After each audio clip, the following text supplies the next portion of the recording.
Hi everyone, I am Savita Sharma. Welcome to Savita's tutorials. आज के video में हम डीसी 3 का जून 2022 का क्वेश्चन पेपर डिस्कस कर रहे हैं। डीसी 1 एंड 2 का ऑलरेडी मैं कर चुकी हूँ। आई होप आप लोगों ने देखा होगा। और डीसी 1 2 में जितने भी इंपॉर्टेंट क्वेश्चंस मैंने आप लोगों को प्रोवाइड किए थे, सभी क्वेश्चन सभी के एग्जाम्स में, अभी वाले जो दिसंबर एग्जाम्स हुए हैं इसमें सभी क्वेश्चंस आए हैं। मोस्ट ऑफ योर क्वेश्चन जो भी मैंने इंपॉर्टेंट क्वेश्चन लिस्ट में डाले थे सभी क्वेश्चन आए हैं। इसीलिए मैं रेकमेंड करूँगी कि जो मेरी कंप्लीट वीडियो है डीसी 1 2 3 में जो इंपॉर्टेंट क्वेश्चन शो किए हैं उस वीडियो को आप ज़रूर देखें, क्योंकि उसमें अभी डीसी 3 के मैंने इंपॉर्टेंट क्वेश्चंस की जो भी लिस्ट बनाई है डेफिनेटली उसमें से सभी क्वेश्चंस आएंगे। वो वीडियो आपके लिए काफ़ी इंपॉर्टेंट होने वाला है। उस वीडियो का लिंक मैं इस वीडियो के डिस्क्रिप्शन बॉक्स में प्रोवाइड कर दूंगी। आप उस वीडियो को देखें, क्योंकि डीसी 1 एंड 2 में जो भी क्वेश्चंस मैंने दिए थे आप चेक कर सकते हैं कि सभी क्वेश्चंस जो हैं आए थे। तो इसलिए उस वीडियो को ज़रूर देखें। और आज के इस वीडियो में हम ब्रीफली डिस्कशन करेंगे इस क्वेश्चन पेपर को, ताकि आपको एक ओवरव्यू आइडिया हो सके और की पॉइंट्स आप यूज़ कर सकें। जो भी हम ब्रीफली डिस्कस करेंगे वो एक तरह से इन क्वेश्चंस के की पॉइंट्स होते हैं और इन्हीं क्वेश्चंस पे बेस पूरा आप आंसर तैयार कर सकते हैं। एग्जाम में भी आप इसी मेथड को अपनाइए कि फटाफट से आप इन जो भी क्वेश्चंस है, इससे जो भी आपको याद आ रहा है क्वेश्चन से रिलेटेड पॉइंट्स, उनको आप पेंसिल से लिख सकते हैं और उन्हीं पॉइंट्स को फिर फर्दर आप पूरा एक्सप्लेनेशन दे सकते हैं। तो लेट्स स्टार्ट। इसमें फर्स्ट क्वेश्चन देखिए, आपका 8 मार्क्स का आया है, 16 मार्क्स का, ठीक है। नेक्स्ट 4 मार्क्स का है, तो 20 मार्क्स का फर्स्ट क्वेश्चन आपका है क एंड ख में, ठीक है। सेकंड में देखिए ख में 4 मार्क्स का है, तो ये आपका 20 मार्क्स का क्वेश्चन बन जाता है। इसमें फर्स्ट में यही है कि जो शिक्षाविद है, 2 शिक्षाविदों के बारे में बताना है अपने, मारिया मोंटेसरी और टैगोर। तो मारिया मोंटेसरी के बारे में आप बता सकते हैं कि उन्होंने बच्चों के जो बाल सदन की संकल्पना बताई थी बाल सदन के लिए, और बच्चों का किस तरह से शिक्षा होनी चाहिए उस पर उन्होंने पूरा बताया अपना व्यूज़। तो वैज्ञानिक अध्ययन के बारे में बताती है वो, प्राकृतिक अभिव्यक्ति के बारे में बताती है, और बच्चों को दंड देने के बिल्कुल खिलाफ है वो। भौतिक इनाम और दंड दोनों ही के खिलाफ है। वो मानती है कि बच्चों को जो दंड देना होता है एक तरह से उससे ज़बरदस्ती कुछ करवाया जाता है। अगर हम बच्चों को बोलेंगे कि हाँ तुझे एक थप्पड़ पड़ेगा और तू ये काम कर ले, तो ये एक चीज़ है, या फिर कोई टॉफ़ी मिलेगी आपको, फिर आप ये काम कर लो, ये पढ़ाई कर लो, तो ये दोनों ही चीज़ वो गलत मानती है, दंड देना भी और इनाम देना भी।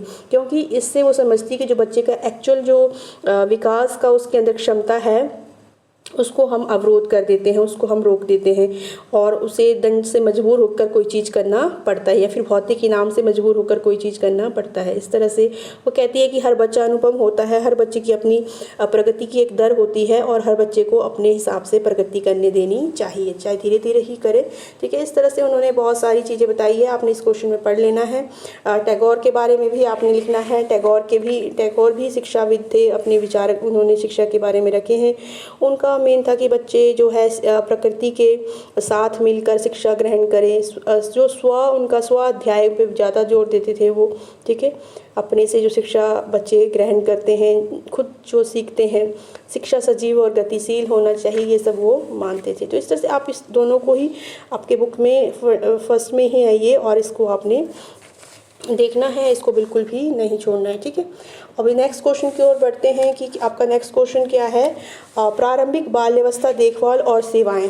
प्रारंभिक बाल्यावस्था देखभाल और सेवाएं प्रदान करने की आवश्यकता के 2 कारण बताइए। तो देखिए, प्रारंभिक बाल्यावस्था शिक्षा और सेवाएं प्रदान करने की 2 कारण, आवश्यकताओं के 2 कारण, 2 बिल्कुल आसान है। और 4 नंबर का क्वेश्चन है ये। इसमें आपने यही देना है कि जो बच्चे हैं वो इस ग्रुप में बहुत ज़्यादा उनको एकदम से उनका माइंड जो है डेवलप हो रहा होता है, विकास हो रहा होता है, मानसिक रूप से बहुत स्ट्रांग होते हैं इस समय।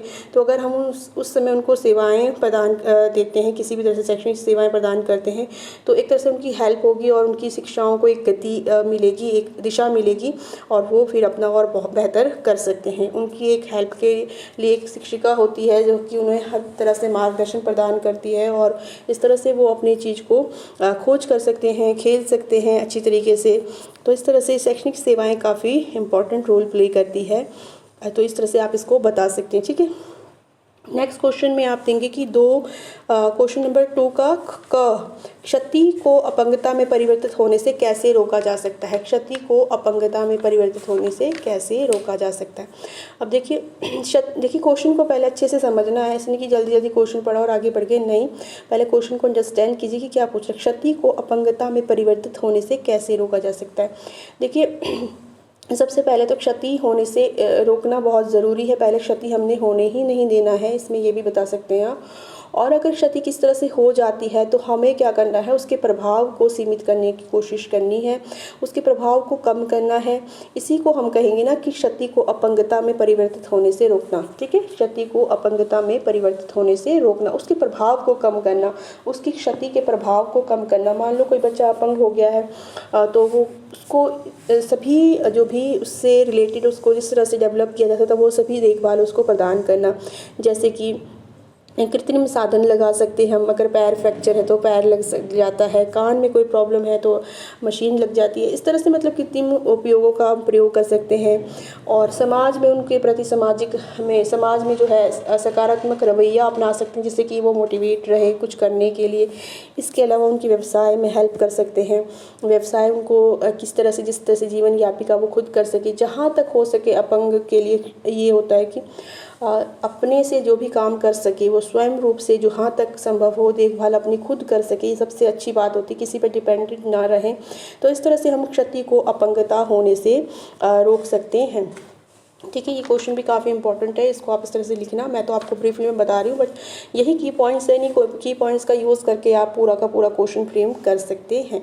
ठीक है, अब नेक्स्ट क्वेश्चन है आपका क्वेश्चन नंबर ख। माता पिता अपने बच्चे की अपंगता का पता लगने पर जिन मनोभावों का अनुभव करते हैं उन्हें सूचीबद्ध कीजिए। इनमें से किसी एक भावना का विस्तार में वर्णन भी कीजिए।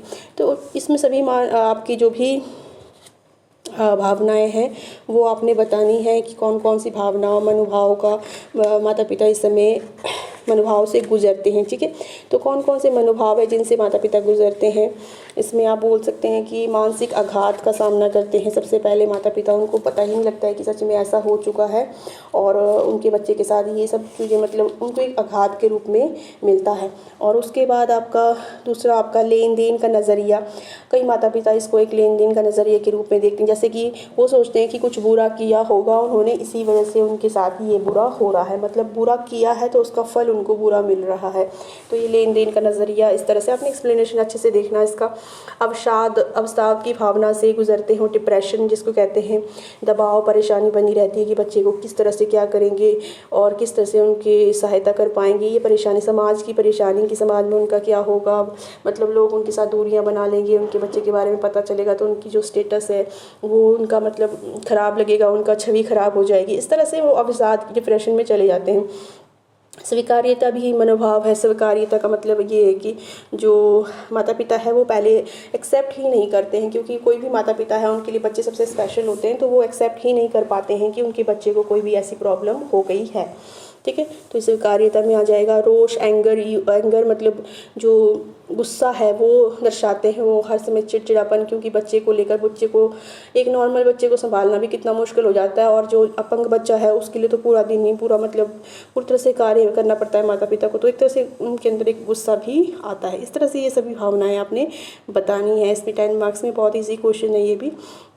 इसके अलावा ये काफ़ी इंपॉर्टेंट क्वेश्चन पूछा गया था। एक शालापुर अध्यापिका के समूह में एक 4 वर्षीय बच्ची है। ठीक है, इस ग्रुप से आप ज़्यादा कंफ्यूज नहीं होना, 4 वर्षीय, 5 वर्षीय, 6 वर्षीय कुछ भी हो, इसका इतना ज़्यादा फर्क नहीं पड़ता है। तो मतलब सेम है ना। अब 1 साल का बच्चा हो तो वो तो डिफरेंट है, 1-2 साल का बच्चा, लेकिन 4-5 साल का बच्चा है उसका सेम ही रहेगा। ठीक है, तो जो विनिवर्तित व्यवहार के लक्षण दर्शाती है। अब विनिवर्तित व्यवहार से आपने बिल्कुल ऐसे परेशान नहीं होना है कि इसमें क्या हो गया। विनिवर्तित व्यवहार से मतलब यहाँ पर है कि जो ऐसा व्यवहार जिसमें बच्चा अकेला सा रहता है, चुपचाप रहता है, बिल्कुल किसी से बातचीत नहीं करता, तो इसी को ही हम विनिवर्तित अदृश्य व्यवहार भी कहा जाता है। इसको विनिवर्तित व्यवहार को अदृश्य व्यवहार भी कहा गया है। तो इसमें बच्चा इस व्यवहार के लक्षण है उसमें, और बच्ची के विकास और इस व्यवहार संबंधी कठिनाई को दूर करने में मदद करने हेतु आप अध्यापिका का मार्गदर्शन कैसे करेंगे। तो पहले तो आप विनिवर्तित व्यवहार को, क्योंकि 10 मार्क्स का क्वेश्चन है पूरा, तो आप सीधे ही अध्यापिका को कौन कौन से मार्गदर्शन देंगे ये नहीं आपने बताने लग जाना। पहले आप विनिवर्तित व्यवहार को एक्सप्लेनेशन दो, लास्ट में आप थोड़ी सी जो भी आपने लिखा है उसका निष्कर्ष निकाल के दो, तो 10 मार्क्स का क्वेश्चन आपका बन जाता है। ऐसे ही आप डायरेक्टली व्यवहार में आप मार्गदर्शन देने चलोगे तो फिर पूरा 10 मार्क्स का क्वेश्चन नहीं बनेगा। इसीलिए पहले एक्सप्लेनेशन दो इसमें कि विनिवर्तित व्यवहार क्या होता है। जब बच्चे चुपचाप रहते हैं, अपने में खोए रहते हैं, किसी से बात करना पसंद नहीं करते, उनके कोई मित्र नहीं होते हैं, तो हम ऐसे व्यवहार को अदृश्य व्यवहार भी कहते हैं या विनिवर्तित व्यवहार भी कहते हैं। उदाहरण दे सकते हैं आप, कोई शीला एक लड़की है, 5 वर्षीय 6 वर्षीय बच्ची है, तो हमेशा चुपचाप रहती है, ठीक है, इस तरह से किसी के साथ खेलती नहीं है और कक्षा में भी चुपचाप से रहती है। तो ये इस तरह से आप एग्जाम्पल भी दे सकते हैं जिससे कि और अच्छे आपके मार्क्स बनते हैं। उसके बाद आपने उसमें बताना है कि उसको किस तरह से आप मार्गदर्शन कर सकते हैं अध्यापिका का। अध्यापिका को आप बेस्ट कह सकते हैं कि इसमें इंटरेस्ट लीजिए, जैसे कि इसमें रुचि दिखानी है, ऐसे बच्चे को अलग थलग नहीं करना है, और उसके माता पिता से मिलना है। जो भी ऐसी बच्ची है उनके माता पिता से मिलना, उनसे बात करना बहुत ज़रूरी है, क्योंकि उनसे हमें पता लगेगा कि बच्ची ऐसा व्यवहार क्यों दर्शित करती है। कई बार घर में ही प्रॉब्लम्स होती हैं, माता पिता ही अनदेखा करते हैं बच्चे को, या फिर दूसरा बच्चा होता है, लड़की हो जाए तो इस तरह का व्यवहार देखा जाता है। ये कारण हो सकते हैं। तो ये सब अध्यापिका को हम बोल सकते हैं कि आप इन सब चीज़ों का पता लगाएं, अवलोकन कीजिए, उसके साथ सकारात्मक व्यवहार कीजिए, प्यार से व्यवहार कीजिए, और मतलब इस व्यवहार को एक समस्या व्यवहार लेना चाहिए। ऐसा नहीं कि बच्चा चुपचाप है तो कोई भी प्रॉब्लम नहीं है, क्योंकि उसकी ग्रोथ रेट में इसका बहुत डेफिनेटली प्रभाव पड़ेगा। बच्चा चुपचाप से रहेगा, कुछ भी एक्टिव नहीं करेगा पढ़ने लिखने में, फिर वो पीछे होते जाएगा और इसका डेफिनेटली उसके पूरे करैक्टर पे प्रभाव पड़ने वाला है। तो ये बात बताना माता पिता को बहुत ज़रूरी है, और अध्यापिका को भी ये बात समझनी बहुत ज़रूरी है, क्योंकि विनिवर्तित व्यवहार भी एक समस्यापूर्ण व्यवहार कहा जा सकता है। इस तरह से आपने इसमें पूरा का पूरा बताना है, और ये क्वेश्चन आपने इस तरह से अटेम्प्ट करना है, ठीक है। अब है आपका नेक्स्ट, वे कौन से लक्षण हैं जो जिसके आधार पर आप पहचान करेंगे कि बच्चे को मानसिक मंदता है, ठीक है। मानसिक मंदता वाले बच्चों का पहचान आप किस तरह से करेंगे। मानसिक मंदता वाले बच्चों की पहचान आप कर सकते हैं डेफिनेटली, क्योंकि बहुत सारे लक्षण शो करेगा बच्चा, जैसे कि उसका सबसे पहले तो व्यवहार ही डिफरेंट होगा और बच्चों से, ठीक है। मानसिक व्यवहार, जो मानसिक रूप से परेशान बच्चा है, मंद बच्चा है, उसका व्यवहार बिल्कुल ही अलग होगा, ठीक है।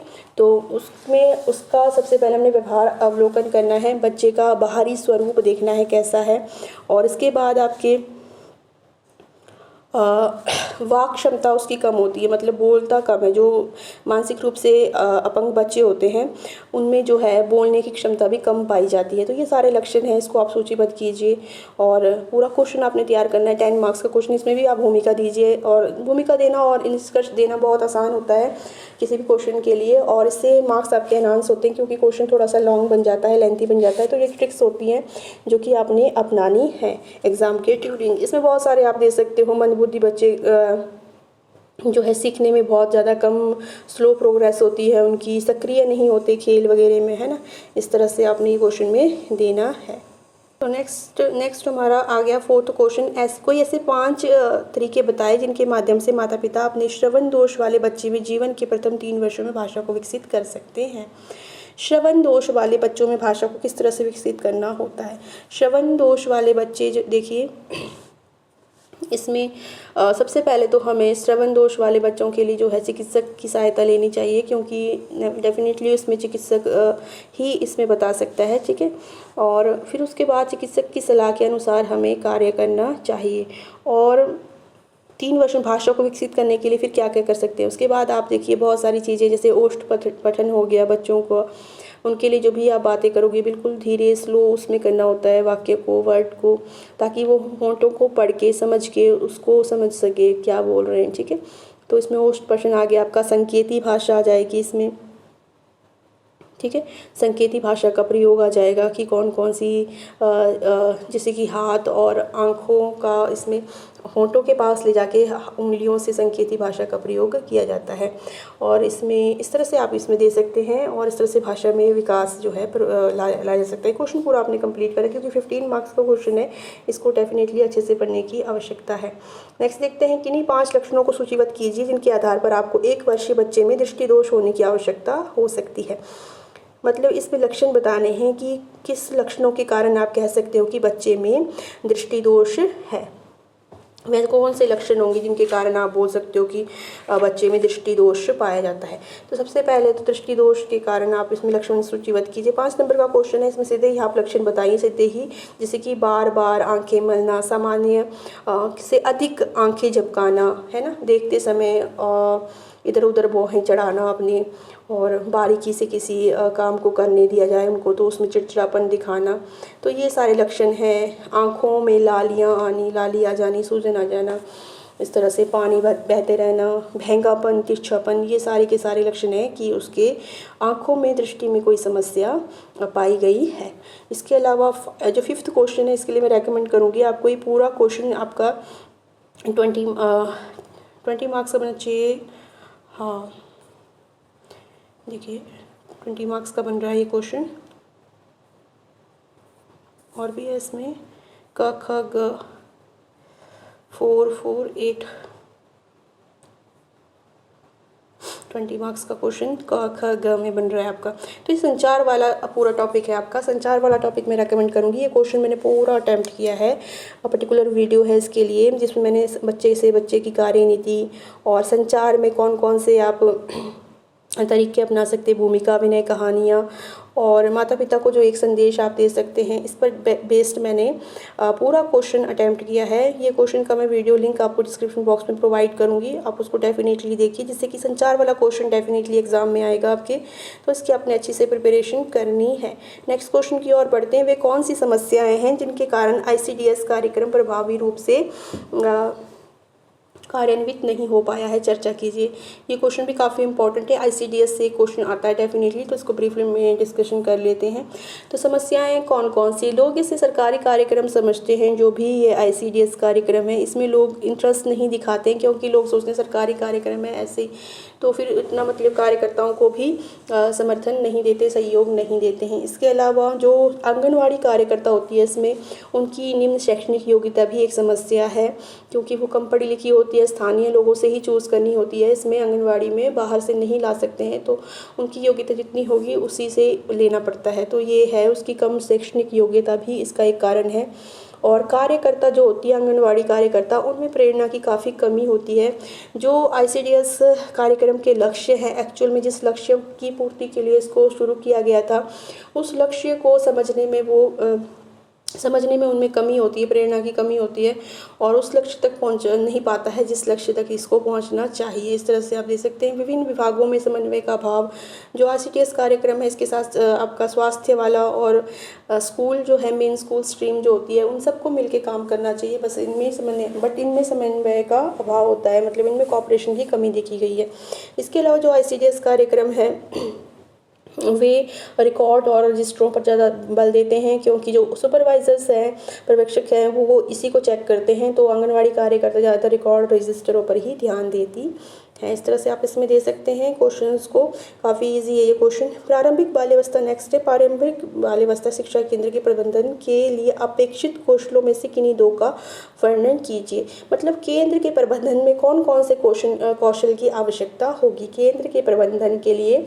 देखिए इसमें बहुत सारे कौशल है, लेकिन आपने 2 कौशल बताने हैं, तो 2 कौशल में आप 10 मार्क्स का क्वेश्चन है, थोड़ा सा आप भूमिका दीजिए और लास्ट में निष्कर्ष डेफिनेटली देना है। और इसमें आपने नियोजन कौशल और संगठनात्मक कौशल 2 से दे सकते हैं आप। नियोजन कौशल में देखिए प्लानिंग स्किल, बच्चे जो भी प्रबंधन करने वाला है उसमें प्लानिंग स्किल ज़रूर होना चाहिए। नियोजन करना, योजना बनाना कि आगे क्या करना है, कौन सी एक्टिविटी करवानी है, क्या कैसा क्लासरूम होना चाहिए, क्या क्या लगना चाहिए यहाँ पर, ये सब कुछ नियोजन होना चाहिए उसके पास, ये स्किल होनी चाहिए। स्पष्ट उद्देश्य निश्चित होना चाहिए उसका, योजनाओं का क्रियान्वयन करना उसको आना चाहिए। ये नियोजन कौशल में ही आ जाएगा सबका सब। पूर्व निर्धारित लक्ष्य होने चाहिए उसके पास, तो ये नियोजन कौशल प्लानिंग कौशल में आ जाएगा। इसके बाद आप संगठनात्मक कौशल दे सकते हैं, ऑर्गेनाइजिंग स्किल भी होनी चाहिए। विभिन्न सेवाओं के बीच जो है विश्लेषण उनको आना चाहिए। विभिन्न सेवाओं हेतु चयन करना आना चाहिए। कार्य को परिभाषित करना आना चाहिए। ये सारे कौशल आपने इसमें देने हैं। नेक्स्ट है आपका 7th क्वेश्चन है आपका। इसमें फर्स्ट क्वेश्चन और सेकंड, इसमें 2 क्वेश्चन करने हैं, 2 अटैम्प्ट करने हैं आपने। बहुत सारे क्वेश्चंस हैं यहाँ पर, बट हम 2 ही अटैम्प्ट करेंगे। तो 2 क्वेश्चंस में आप दे सकते हैं कि छोटे बच्चे को सेवाएं प्रदान करने के लिए किन्हीं एक संगठन की गतिविधियाँ। इसमें आप क्रैश की दे सकते हैं, मोबाइल क्रैश जो है उसको दे सकते हैं। तो इसमें आप उसका पूरा लिखिए क्रैश का, कि क्योंकि संगठन के बारे में बताना है। कोई भी 2 संगठन आप चूज़ कर सकते हैं। मैं ऐसे ही आपको एक एडवाइस दे रही हूँ, आप कोई भी संगठन इसमें चूज़ कीजिए। बहुत सारे संगठन के नाम दिए गए हैं आपकी बुक में। तो इसके अलावा प्रमस्तिष्क घात वाले बच्चे के विकास को बढ़ावा देना। तो प्रमस्तिष्क घात वाले बच्चा, इसमें बहुत सारे किस तरह से विकास उसका किया जा सकता है। विकास के लिए उसका पर ध्यान देना है, गर्भावस्था के समय ध्यान देना है, गर्भावस्था के बाद ध्यान देना है, और केंद्र में क्रियाएं करवाते समय अध्यापिका को भी ध्यान देना है। उसके विकास के लिए देखना है कि उसमें कौन कौन सी योग्यता है, मानसिक और बौद्धिक रूप से कितना सशक्त है बच्चा, इस हिसाब से उसकी प्लानिंग करनी चाहिए क्रियाओं की। तो इसमें ये प्रमस्तिष्क घात वाला क्वेश्चन आपने पढ़ लेना है, ठीक है। तो इस तरह से आपका ये क्वेश्चन पेपर कंप्लीट होता है। आई होप ये क्वेश्चन पेपर आपके लिए अच्छा रहा हो। एक हेल्प के रूप में लीजिए इसको, कि आप इस तरह से एग्ज़ाम की तैयारी कर सकते हैं। I hope video useful informative रहा हो। शेयर एंड सब्सक्राइब ज़रूर करें। Thank you.